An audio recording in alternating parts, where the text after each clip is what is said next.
moment. Hopefully, there we go, recording is in progress. Hopefully everyone's got a cup of tea. This is the session, Employer Masterclass, Unlocking the Labour Market Crisis. I'm going to get us started. And I'm sure people will continue to join as we go along. Welcome everyone, I'm Vic Sterling.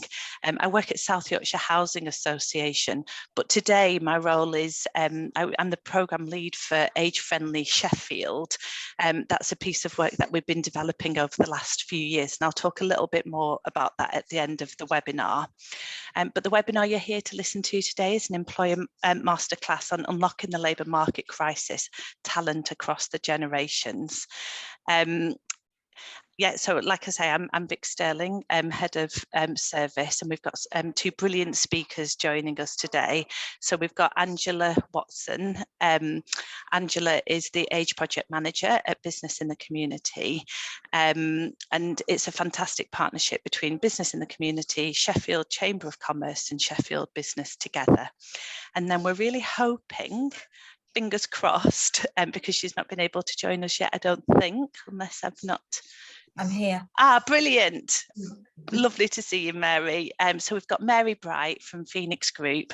Mary is the Age Special Advisor to Andy Briggs, who's the CEO at Phoenix, and she's also the Government Business Champion for Older Workers. So we're absolutely thrilled to have Mary join us today. So hi, Mary. So we're going to have some slides talking through the webinar, and then there's going to be an opportunity later on to have some discussion and hopefully some questions as well. So please keep your questions coming on chat, and we'd really like to hear them. Next slide, please. So I've introduced the speakers, so there they are today. And this is what we're going to cover today. So we're going to talk about why age is important for employers and employees, a bit about Business in the Community's age-friendly employer framework, and some group discussion as well. So I'm going to stop talking now and hand over to Angela, who's going to take us through the first few slides. Fantastic.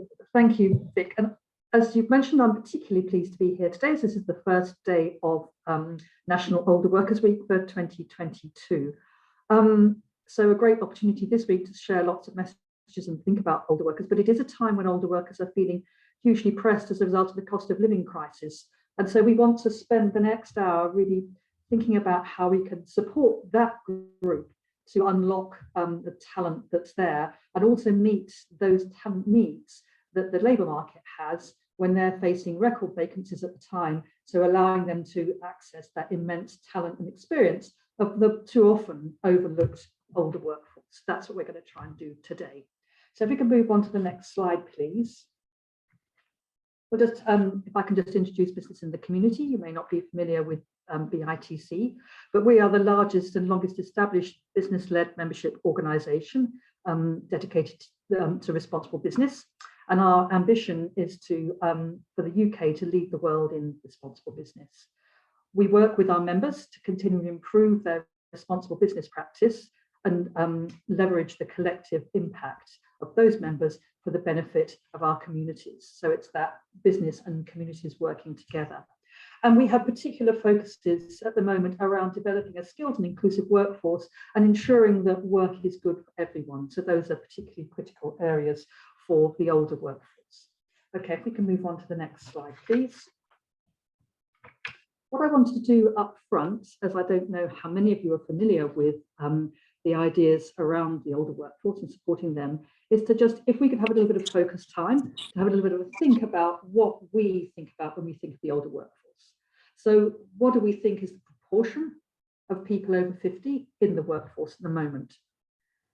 Are there any challenges that we think people are likely to face in the job market or in employment once they reach 50? And are there any particular issues facing people today? And then finally, why this is important for employers. Now, don't worry to put your answers in the chat. If you've done that already, don't worry. We're not going to go through, this is not a test. It's just to sort of get people thinking and to try to help you engage with what's going on so that we can think around that. So we can have the next slide, please. Fantastic. So this is the bottom line. The BITC research found that once you're over 50, you are more likely to, this is quite a scary list, you're quite more likely to balance work with caring for others. You're more likely to develop a health condition or disability, be made redundant, experience ageism in recruitment and hiring decisions, and be overlooked for development, training, and progression. So to move on, why is that important?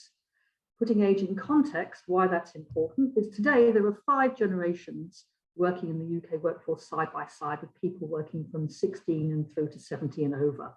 And 1/3 of the workforce is already over 50. And by the middle of the next decade, half the adult population will be over 50. So this is a growing group. We can't afford to overlook them. There have been significant pressures on the group of late. COVID has been a major problem for older workers. Many people left during the pandemic, citing stress and mental health problems. And other groups also gave up and went, leaving vacancies now at an all-time high. The cost of living crisis has now come through to follow up. And older workers who left work during the pandemic are finding that they're cash strapped. And so people are wanting to come back to work. So this is now a talent pool that you can draw on to fill your vacancies. So an important group for employers to look through to. A little bit more to put age in context, it often is an amplifier of disadvantage. Health is one of the main drivers of people to take an early exit from work, and caring is also a major issue for older workers, and trying to balance that with their working, and so caring and working responsibilities together and finding that balance. But the good news and the potential here is that multi-generational workforces are better workplaces. Age diverse workforces benefit from all age talent and cross-generational insight, and also bring, through that greater age diversity, they bring greater innovation and profitability. So those are the issues that we see. So if we just have the next slide, I thought it would be interesting at this stage to say a little bit about Sheffield and South Yorkshire. So Sheffield, the city population, 575,000, with 1 in 10 people aged 55 to 64. And that's on average about similar with the UK population as a whole. Sheffield is one of 40 UK members of the World Health Organization Age Friendly Cities Network, and that's the wonderful work that Vic's been doing is relating to that. Employment in the city overall is 70%. Now that's a little below the national level at 76%, so perhaps a little bit of space for growth and employment there. And most people are employed in health and social work activities, and then followed by wholesale and retail sectors, and administrative and support services. And these are areas that we've found historically have had quite large concentrations of older workers. So again, when you're looking to fill your talent pools and your skill shortages, look to that older workforce. There'll be plenty of talent you can find there and people who are interested to engage. Well, that's the background. Vic, I'll pass back to you and then we'll move on to the next section of the webinar. That's great. Thank you, Angela. And I think that sets some really helpful context for what we're talking about today. So without much further ado, so we keep on with time, I'm going to hand over to Mary, who's Head of Social Affairs and Age Special Advisor to the Phoenix Group CEO. Welcome, Mary. Thank you, Vic. Could we, I can't move my slides on. Thank you. So yeah, Phoenix Group, first of all, we're the biggest company you've never heard of, got 13 million customers, and that gives us a massive responsibility because we look after people's pensions and their future finances. So that's why I care so much about age and employment, because if people get shut out of the labour market, it's not only the economy that suffers and businesses, it's also individuals. So we see a real kind of, it's good for the UK, it's good for businesses, it's good for people, but currently there are problems with how we think about age and employment. And that's what I'm going to talk about it today. So how can we unlock all of that? So four big numbers, and Angela's touched on one of those. 30% of the UK workforce is over 50. And I say that, you know, if you want to recruit the best talent, and I've never met a business person who doesn't want to recruit the best talent, if you're not thinking about 30% of the working population, then you're missing out. And that 30% translates to 9 million people in the workforce of working age. And around 1 million of them are not working. So we have this massively tight labour market, but we've got 1 million people over 50 who of working age who are not working. and we think would want to work in the right circumstances.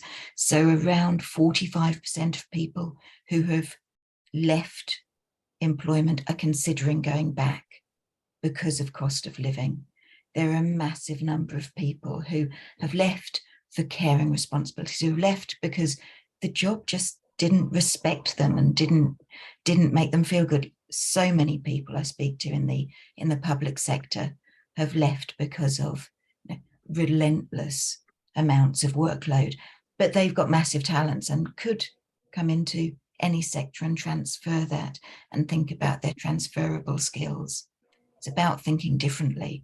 And when I'm speaking to politicians, which I do quite a lot for my sins, what I talk to them about is the 5 billion that can be added to the UK economy if we unleashed that full talent of the 9 million, rather than the constant narrative that I hear, which is, oh, I need to get somebody young in. I need to look at the training of the 18 to 25-year-olds. That's really important, right?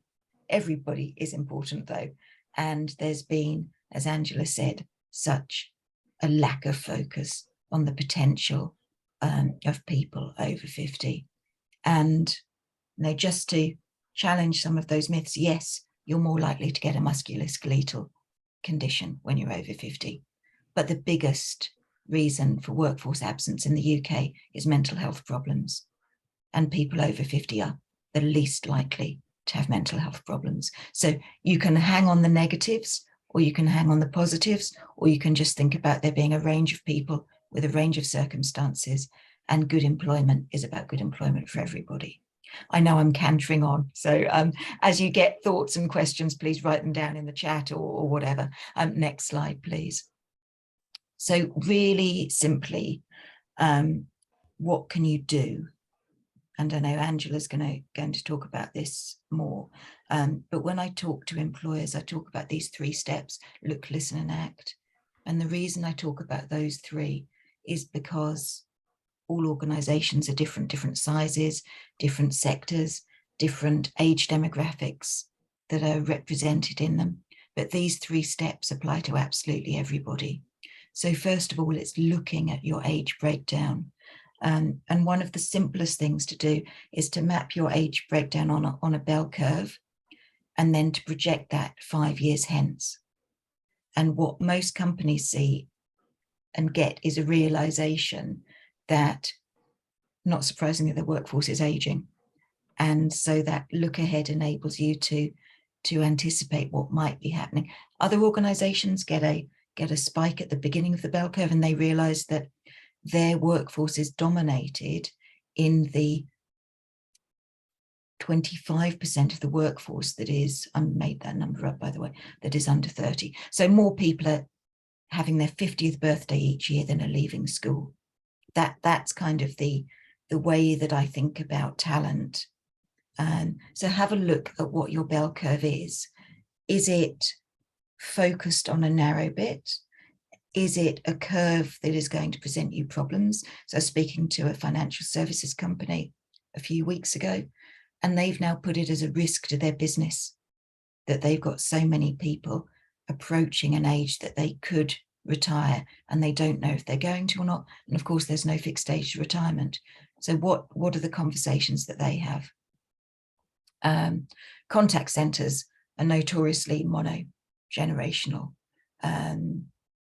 But McDonald's did a bit of research again that said that their restaurants that have multi-generational workforces have better retention, better productivity, and better customer service.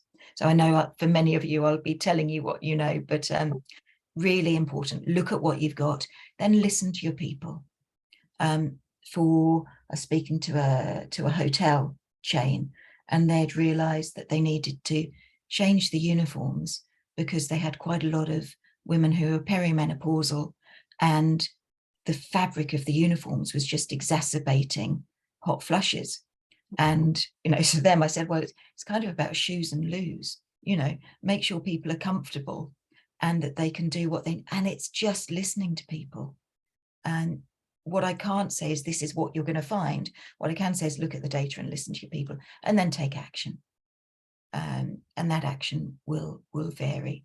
The next slide, I talk about another 3 things, because I like rules of 3, because we all find them easier to remember.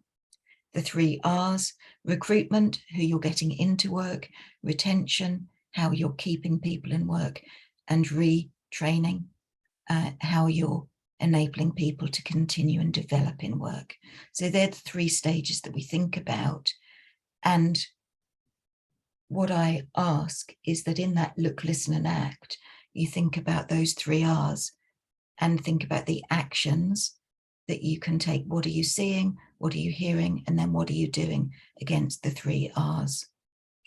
It's not all down to employers, because we need government to make changes.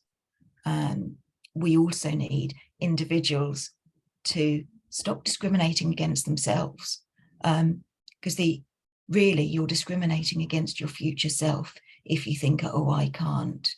And let's just bear in mind that the next presidential election in the States could have the 2 oldest presidential candidates. So don't tell me age is a barrier to ambition, because it's absolutely not. Nor is it a barrier to learning, nor is it a barrier to entrepreneurship.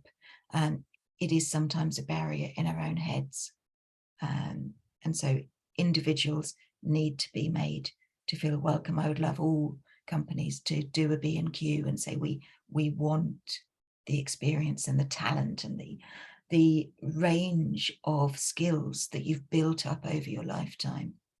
At my age, when I started, there was an offset litho, an electric typewriter in the office, and we did still use carbon copy paper.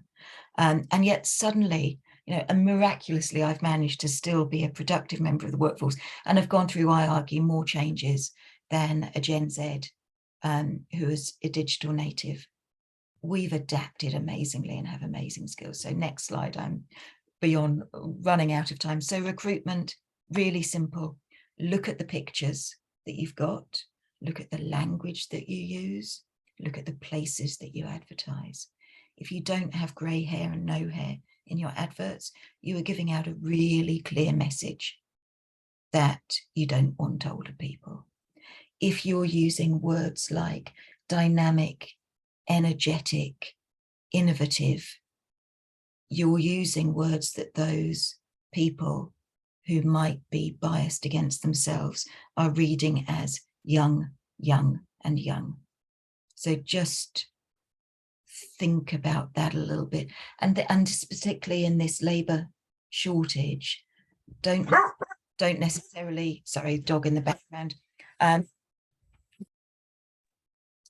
don't necessarily go to the job boards, potentially go, sorry, somebody's coming in, potentially go to where people are. So that might be doing what we used to do and advertising in supermarkets or in GP surgeries. Really sorry about this, somebody's just walked in. The next slide is around retention.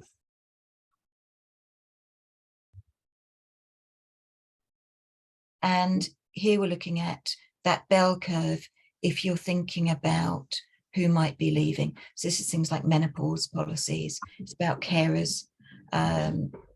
About 1 in 7 in the workforce have caring responsibilities. 25% of women by age 46 have a caring responsibility. And around 600 people a day leave the workforce because of caring. So caring is massive. Menopause is massive. If you just do 2 things, treat carers as you do parents, and treat menopause as you would any other chronic condition that might affect a massive proportion of your workforce, and talk to people, just have conversations. What do you want? It's part of that listening thing. Retraining, for some people it's about progression. You can get stuck, particularly as a woman, you can get stuck in a job because you prioritized other things other than career. Massive skills, I mentioned people leaving the public sector, people coming in and making sure you're offering training to everybody, thinking about the skills, the experience and the attitude you need, rather than the I need somebody who can do X. Is a slightly different reframing, and might be something to explore, because it's not an intuitive piece. And then the next slide. is back to Angela. So 3 things: look, listen, act, recruit, retain, retrain, and just think about the 30%, the 9 million, and the million people who could be working but who aren't. Thank you. Sorry about the dog again. Oh, thank you, Mary. Dogs always welcome, I say, on any webinar. So guest dog appearance, but thank you.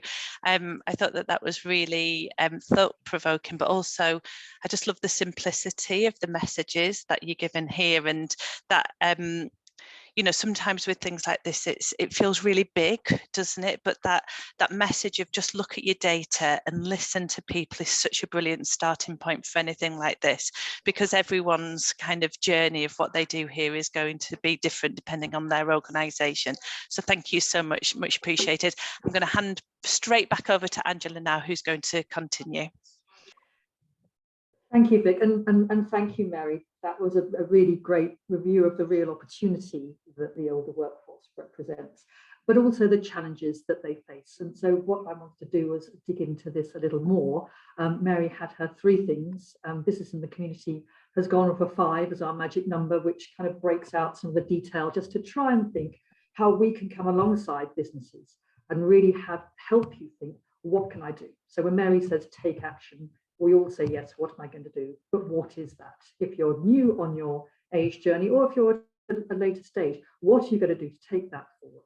So we have 5 areas that we've identified that you really need to take action in. 1 and 2, flexible work and health and well-being, relate to Mary's issue of retention. The career development links in with the training and retraining that Mary talked about. And then inclusive recruitment, Mary talked about that extensively. And then we had a 5th area that we really think is important, is to embed all these points and all your approaches within your culture of your business and develop a really age-inclusive culture. So if we can go on to the next slide, let's just crack on and do a little bit of a deep dive into these 5 areas. And this sits within Business in the Community's Age-Friendly Employer Framework, which you can access via our website. So flexible work. We're calling out for employers to make sure all workers know the options available to them and how to find out more. And the top tips that I really draw out here are, first and foremost, offer flexibility at recruitment and from day 1 on the job. You have a legal requirement to offer flexibility from 6 months for people to request flexible leave or flexible working, but do that early on. And that's really business best practice, and the businesses that do that really benefit. And widen your range of flexible working options as well. It's not just about working part-time. There's about where you work, how you work, when you work. There is the hours that you work, compressed hours. It might be 4 days a week. It might be turn time working. Lots of different options. Have a look online and you'll find government resources that will give you clues as to what you can do. And that's that point that Mary's about talking to people and finding out what they want. Signpost your staff to resources and support, and share stories as well. And here with flexible working, it's often really valuable to share stories of senior staff members who are working flexibly, to show that this isn't just something for the money stream, it's something for everybody and it doesn't impact on your career. And then finally, look through to your line managers and help them to manage flexibly. Everybody is trying to get hybrid working right now. It's not easy. So be alongside your managers and really help them to do that effectively. I wanted to bring up a little case study that we have. If we can just pop back a slide there. That was with the Financial Services and Compensation Scheme, one of our members at BITC. All jobs can be carried out flexibly there, at home, in condensed hours, or with flexible start and leave time. So lots of different options. The benefits they've seen there, they've driven that employee engagement and now have a workforce with ages ranging from 22 to 69. So a fabulous result there. And if we can click on to the next one, then Mary was talking about carers. So who is it that will really benefit from flexible working? One of the groups is carers. The PKH for caring for the sick and elderly is in your 50s and 60s. So this is a key issue for older workers. And flexible working is, as you can see from the 4th bullet there, the most wanted adjustment for older workers and especially carers. So really important for people. The ITC found that 3 in 10 people have left work or are considering leaving a job due to difficulties balancing work and care. And Mary mentioned that 600 people leaving work every day because they can't balance work and caring. And it's a particular issue, as you can see, for women. But you can also help carers and think about the other things that you can do too alongside these particular issues. Carers leave, carers networks where people can share, and passports where they can record what's been agreed to help them to do that balancing work and care, all essential to come alongside as well. Okay, next slide, please. We'll then look at the second issue around health and well-being. And here we're calling for businesses to ensure that all employees have the health support they need and know how to access it. So here my top tips are going to focus on support for well-being, including physical and mental health. Mary called out that piece. We often focus on musculoskeletal issues for older workers, but mental health is a real issue for people now. It has been a critical issue during the pandemic. So focus on all the sides of people's health issues and help with later life transitions, becoming a carer, moving into menopause, thinking about moving into retirement. These are all critical stages and people's needs and requirements may change. And they might not change for long. It may be that there'll be a temporary change and then they can come back to doing something different. So it needs to be dynamic as well. Create that open culture around managing health at work so people are never concerned to speak up and tell their line manager what their issues are. And remember that small changes can make a really big difference. And we'll talk a little bit more about that, but it doesn't have to be expensive. It doesn't have to be a major initiative. Small things like allowing people to record caring responsibilities or menopause, illness as reasons they're taking time off may stop them getting a disciplinary action taken. So these are all really important small things that will make a difference. And here in the case study, Santander, one of BITC's members, is a really leading employer on supporting menopause in the workplace. So that's a critical issue for, obviously, for women at this stage of life. And they started their menopause journey in 2019. And since then, with help from BITC, they've developed a really broad range of support for colleagues and actively share their experience with other businesses, and actually just recently won a major award for their work there. So they're really a peer leader and a great one to look out for and see what they're doing. So we can move on to the next slide, please. So then I've got the spotlight here. We've talked a bit about menopause, and Mary mentioned it as well. 1 in 4 women say they have considered giving up work due to menopause symptoms. That's just horrendous. People should be comfortable doing this. This is just a totally normal transition. And 1 million women may already have given up. So that is really appalling. And here, as I said before, relatively small steps, simple steps can make a real difference. Awareness raising so that men know about this, so that younger people know about it, everybody knows about it. A couple of years ago when we started on this, you couldn't say the word menopause. Now Davina McCall is out shouting it out loud on TV. Fantastic. So more of that, please. One of my colleagues has said to me before that the first thing she says in the morning is menopause, menopause, menopause. So she just gets it in her head. So this is something totally normal. Let's normalize it and get it out there. Workplace adjustments may be important, fans, flexible working, line manager training, and peer support groups. All these are really important. And if you can afford it, some specialist support alongside can help too. So moving on, let's think about the next issue and think about career development. So Mary was talking about retraining. So this is about encouraging career development at all ages in your workforce and making sure people don't get left out. So provide that development training and progression at all ages and use the skills-based approach. Business in the community has really good resources that you can find on our website around an essential skills approach that really helps you identify those essential transferable skills for people. And Mary was talking about people moving between different jobs and doing that shift between different areas, and you can draw on these skills to do that both within an organization or people transferring to a new employer. Midlife MOTs, which I'll talk about a bit more, will help people. It's a session where you can have discussions, help people to plan their futures, and upskill your line managers to tackle that age bias in your processes so you don't have it internally. As what we see that in recruitment, let's make sure that we're not going to make assumptions about what people want to do in terms of developing their career before we've asked them. So do that, talking to people, and don't assume. So Aviva, another BITC member, found 90% of the people they invited to a midlife MOT pilot were wanting to join up. And as I say, we'll talk about the details of that in a moment. And the programs helped employees from 45 to 60, so that critical group, around 3 areas: work, wealth, and well-being. And as a result of the program, Aviva saw that they had upticks in both employee confidence and engagement. So a really good process. So let's just come on to the next slide and think a little bit more about what that midlife MOT is. It's not about sending the old bangers in to have their underneath checked out at the garage. It's a very unfortunate phrase. And Mary and I have talked before that we need to rebrand this and find something that's a little bit more accessible. And maybe we'll be doing that fairly soon. But it's this process of having conversations in later career around 3 areas: work, 3 areas at work, well-being, and future finances. And Mary talked about Phoenix Group's responsibility for people's pensions. That's a critical area for people to think about looking forward. And that midlife MOT pilot that Aviva ran They really found that people were concerned about this, but that having done the programme, then people felt much more confident about their futures. We have a couple of toolkits at the ITC, again on our website, that you can use to explore this. You can have these conversations through one-to-ones, through group discussions or expert-led webinars, lots of ways of exploring these different areas around financial well-being or your career development ideas. So lots of things that you can do there. So dig into that a little bit more, but it's a really good process. So moving on, I think we're still clicking on with time. Inclusive recruitment, Mary's spoken quite extensively about this, so perhaps we'll run through this quite quickly, but make sure recruitment policies and procedures do not discriminate against older or younger candidates. Be even-handed. So my top tips, they reflect what Mary was talking about, using the inclusive recruitment campaigns that include inclusive language and imagery, very important, as Mary was talking about. Develop returner programs, so if people have taken a break for perhaps for caring reasons or something else for their own health and well-being, look at how you can bring them back into work and think about how you can make that more straightforward. Remove recruitment age limits, they're arbitrary, you don't need them, and train your line managers to hire inclusively to make sure there aren't any attitudes there. And we saw that Co-op Funeral Care and BITC member were able to do this really effectively with an age-inclusive approach when they faced a recruitment shortfall. They developed an advertising and social media campaign targeted at both retired and younger people. And they got in 450 new recruits and reduced their turnover.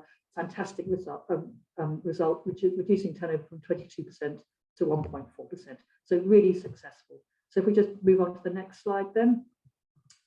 We can help you with age inclusive recruitment. We have at the ITC a current campaign running called Opening Doors. So if you want to go online, you can find that and it will help you think about how you can have that positive result from your age inclusive workforce in terms of that innovation and productivity that Mary was talking about and impacting the business bottom line, and those areas that you can really take that action around language, imagery, where you advertise, and lots of different actions that they can help you take. So have a look at that campaign. Okay, my final point on the next slide is the piece around age inclusive culture. So developing that awareness of age, really embedding it in everything you do, supporting the development of an age inclusive culture across all levels in your business. Appointing age champions can really help, and that may be at board level, which is quite effective. Encourage interaction and networking across all ages and across the business. And monitor and share workforce data by age. Mary was talking about looking at your data, really important to actually understand what's happening and how you're achieving that change. So you compare one year with another. Mary was saying about looking at the bell curve, looking forward. So look forward, look backwards, see how you're doing and see where the gaps are going to be in the future. And help line managers again to manage age-friendly practices. And finally, just to sum up here, Department of Work and Pensions have worked extensively with BITC, and we've worked with them and found that they were able to establish multi-generational teams that really benefited from all the ages across their workforce. And they've managed to implement flexible working, a time to talk window at the beginning of meetings where people can share issues outside their particular working responsibilities, lots of wellbeing support and career conversations. And as a result of this, now a quarter of their staff now work flexibly, so everybody's going for that. Probably that's gone up since the pandemic, and helping, they've been able to help carers and meet personal health needs. So it's been a really effective process. Okay, I think that's my last slide. What are we on now? Oh, a couple of the ITC resources I wanted to bring up are Becoming an Age-Friendly Employer Guide, a toolkit that takes you through all these 5 areas for action, and then a second toolkit that really digs down on that data and action that Mary was talking about with the Look, Listen, Act, our Opening Doors resources that I've mentioned there, and also some resources around Who Cares, which digs into caring more. So go to our website, you can find plenty more there, including about membership and advisory services. So I think that is the last from me. So back to you, Vic. Thank you very much. Thank you so much, Angela and Mary. I think that there was so much really helpful stuff in there, a mixture of really good advice and resources and some provocations as well for all of us who are working in our respective organisations. So really appreciate that. We're pretty good on time, which is a miracle. So we have an opportunity now for a bit of a discussion. And like we've said, we're recording this session. So I think there's something about us having a really good discussion in this, because I think it's helpful for others when they come to watch and listen to this recording to hear what, where people are at with, around this agenda, so that they can start to think how to take this forward as well. So I really encourage people, if you would like to ask a question, you can do it in real life, IRL, and put your hand up. And you can put your hand up by hovering on the reactions. If you just kind of hover your little arrow on the black screen, or you can ask for a question in the chat panel as well.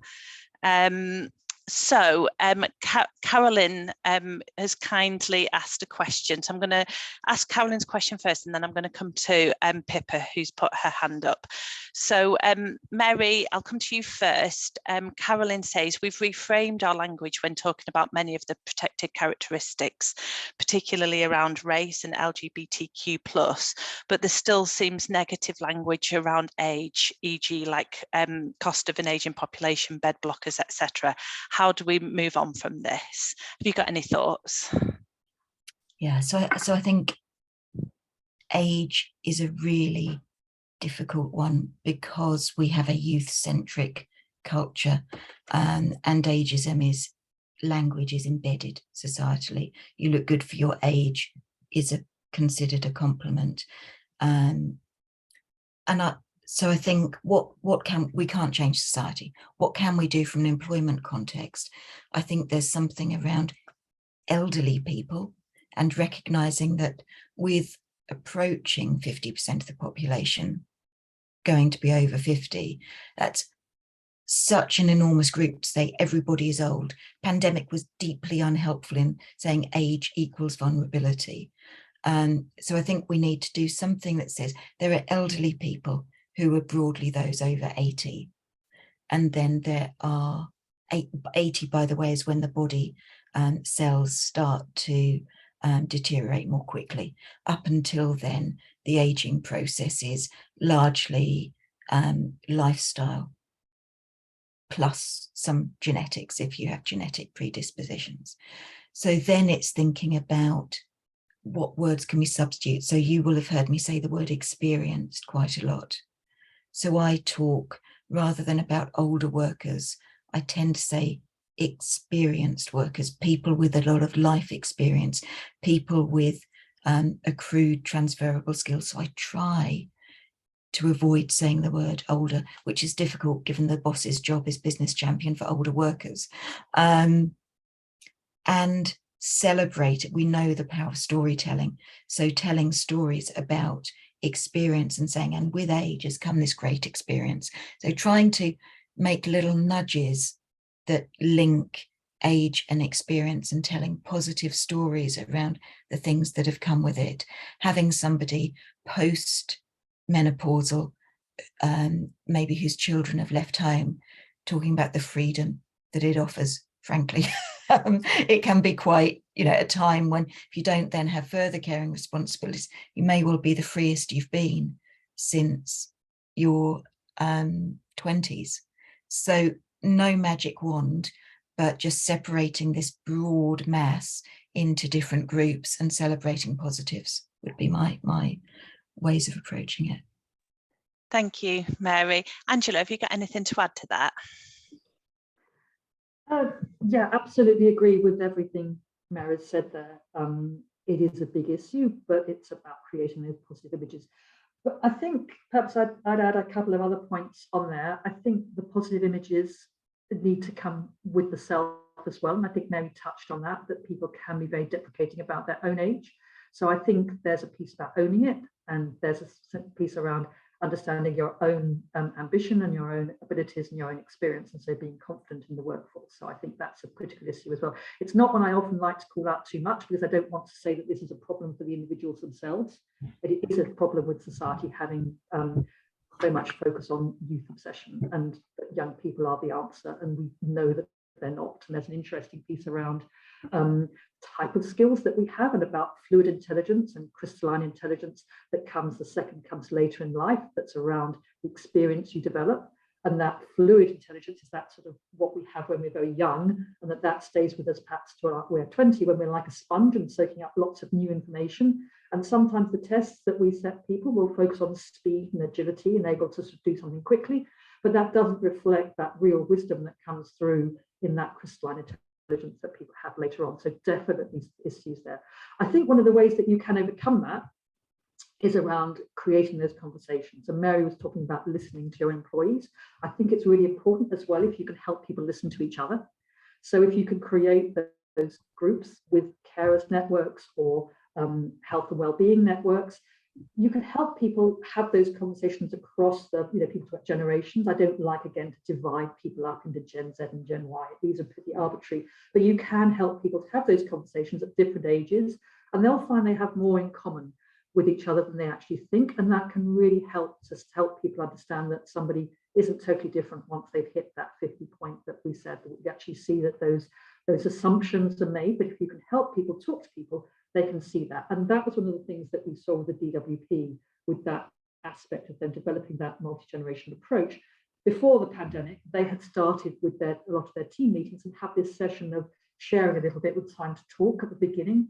And so people sort of saying, oh, if they had caring responsibilities or issues they had with kids, these things actually help people share, and they find out that while they may have a different specific issue, the generalities will be the same. And then flexible working is what everybody wants. So you can really find out you have a lot more in common with people by encouraging those conversations. And if I could just add one quick thing. I talked about imagery, and for smaller organisations, it's not always easy to find. That Centre for Ageing Better has free to use photography that they've developed specifically to give positive ageing images, free to use. And I don't know if we can pop the link in to that into the chat, but that might be helpful for people.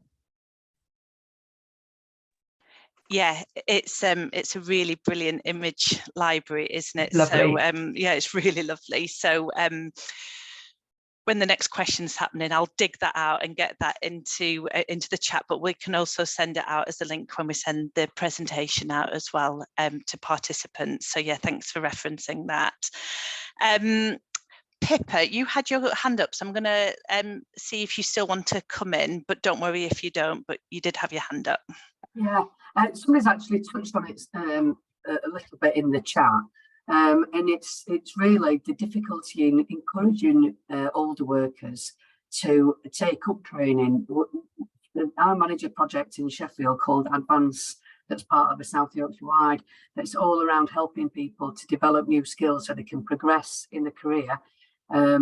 And we have a very distinct lack of enthusiasm when we register people and we have got specific targets for 50 plus participants, and they are really often not overly enthusiastic about taking up training to develop new skills to move on into a new role.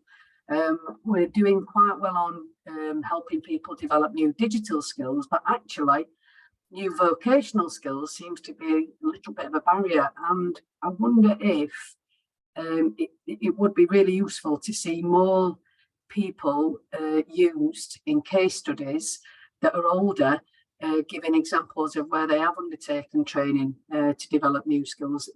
When you look around, there's very few examples of that. So that's something for my project that we're specifically going out to try and have those case studies with those individuals. It's really interesting, Pippa. Is that people in work who you offer progression to, and what does that look like in terms of payment, time away from the office or from the workplace being embedded in? Could you just tell me a bit more about that? It really does depend on the training that the individual is doing, and if it's been led by the employer or it's come, because we work either with an employer or an individual, and it's a very mixed picture really. Some employers are really supportive and will allow them to do that training in work time. Other employers will say do it in your own time. even if the employer isn't paying for it, it's still the individual needs to do it in their own time. So it's very mixed, and it depends on the business, it depends on the type of training that individual is taking up. And are you able to access apprenticeship levy that's unspent within the region that can be given by bigger organisations? We can. Is that one of your funding routes? We can, yeah, because we deal with any funding route. Doesn't matter whether it's coming by the apprenticeship levy or it's adult education budget. We also have our own small pot of money that we would pay for training if that individual doesn't meet the requirements of other training, other funded training. So yeah, we try to maximise whatever funding opportunities there are, really.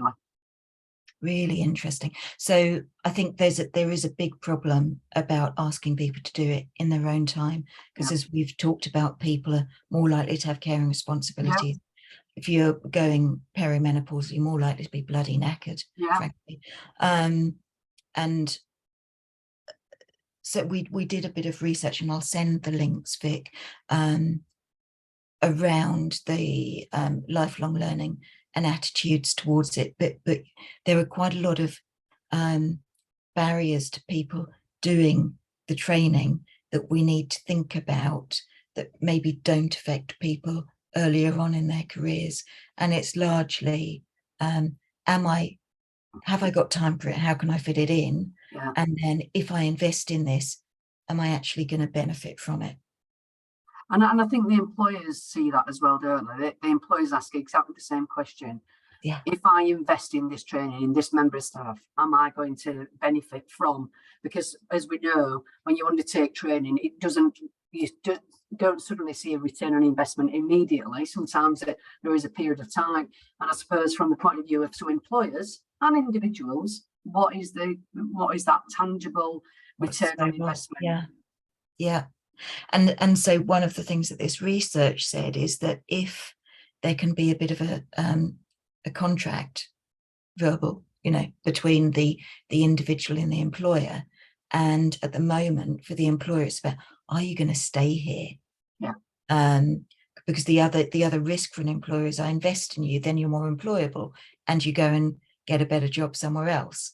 So thinking about that longer term, you stay with me, I invest in you, we grow together type thing might be something to explore around overcoming some of those often unsaid barriers.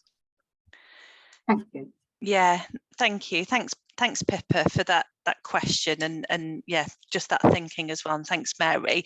Can I add a little more, Vic, on that? Can I just of course you may. Couple of thoughts, not to take too long.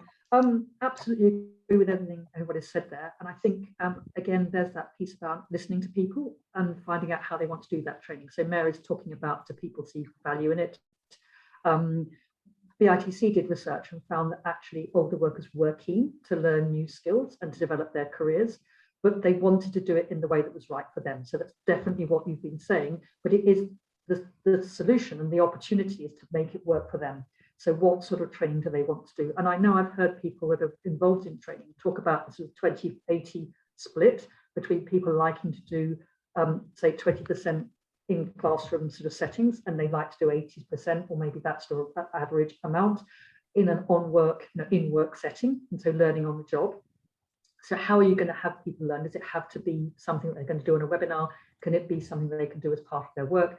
And as Mary said, creating that time for people. So cutting that out of their day rather than asking them to do that in their own time when they may have other responsibilities. And I think if you could do that, all those points Mary was saying, you will see that benefit. And I think there is that loyalty that you'll get with older workers, because if they do see that it's worth them investing, and again, there's a problem if you're expecting them to fund it. And we talked, I think Mary was saying about how you're going to fund that.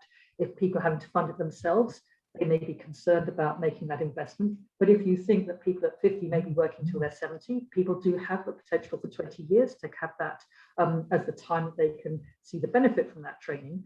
You wouldn't do it for a younger person. You wouldn't give them annual training on something really important. So just somebody's over 50 doesn't mean they can't do it and they're not engaged. So they don't want to. So find the way that works for them, and then they will be loyal and stay with you and will get the benefit from it. Thank you, Angela. And I think, Katie, you'd asked a question in the chat, but I think quite a lot of what's just been talked about answers that. So we've just got a few minutes left, so I'm going to probably finish the questions with Karen, who's patiently had her hand up for a while. So Karen, do you want to come on and ask your question or make your comment? Yeah, I think it's probably more of a comment. I think mentoring, I think this is going to be a key thing going forward. I think we particularly in our organisation, a lot of it used to happen by osmosis, and I think now that we're in this sort of hybrid world, we're trying to be more focused on creating more mentoring relationships, and obviously there's the reverse mentoring there as well. And I think this is all about a sense of value, and I think as people are moving through the workplace, to feel that they're not sort of on an exit plan, but actually they're on to their next journey, and that is about bringing forward the next generation as well and learning from the next generation. So I think a lot of this training and upskilling can sort of happen on the job, but by connecting more people together across generations, so that you've got that, you know, natural cross-generational sort of conversations happening. And when people hopefully attracted to come back into the workplace, they can again see that that's a key part of their role as well. So I just think it was more of a statement, really. I think mentoring is something that perhaps we could focus more on to help really drive those strong connections across generations, perhaps. And it's a lovely message about valuing experience as well. So it just is one of those nudges that's really good. Yeah, I think it... So go on, Angela. Just quickly, BITC has seen that people have a real appetite for this. Karen, absolutely right, that our job coaching program, where we've worked with people who are out of work and connected them with coaches who are in work, we found that one of the biggest groups that have been interested in engaging with that new program have been people over 50. So absolutely, there's real interest there if you could bring that within your workforce as well. Brilliant. Thank you, Angela.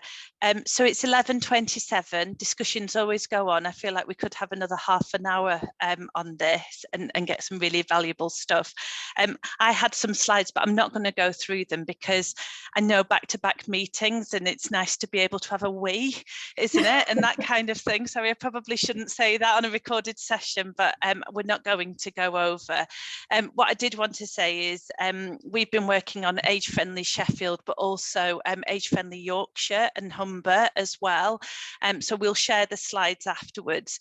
But we're part of, Mary's mentioned the Centre for Ageing Better. We work within a network across the country of areas, places that are really focusing on becoming more age-friendly. And that's around the World Health Organization's domains. So that's employment, that's housing, that's transport, you know, the whole kind of infrastructure about making places more age friendly, and we'd love to hear from people. So if you want to get involved in that, my contact details are there. Please do contact. But the, you know, as part of National Older Workers Week, it's just been really brilliant to be able to start this discussion today. We're going to send out the slides and then anything else that we've referenced in the session today. So do please have a look at that and the recording. Please share it with people because we want to get this conversation started. I'm going to say a really huge thank you to both Mary and Angela. I think I could have listened to you for another hour really happily and got lots of great information from you. So thank you so much for your time this morning. And the final thing I'm going to say is, as with all of these things, we're going to send out an evaluation form. A bit, if you're like me, you will only fill it in if you do it as soon as you get it. So can I encourage you to do it as soon as you get it? Because otherwise for me, it just gets lost in the inbox. But we'd really love to hear from you. But thank you so much to everyone for joining us today, for your insight, your thoughts, your provocations. I've really, really enjoyed it. And we will send stuff out afterwards. So yeah, just a round of applause for Mary and for Angela. You've been brilliant. Thank you. Oh, thank you. Take care, everyone. Thank you. Bye-bye.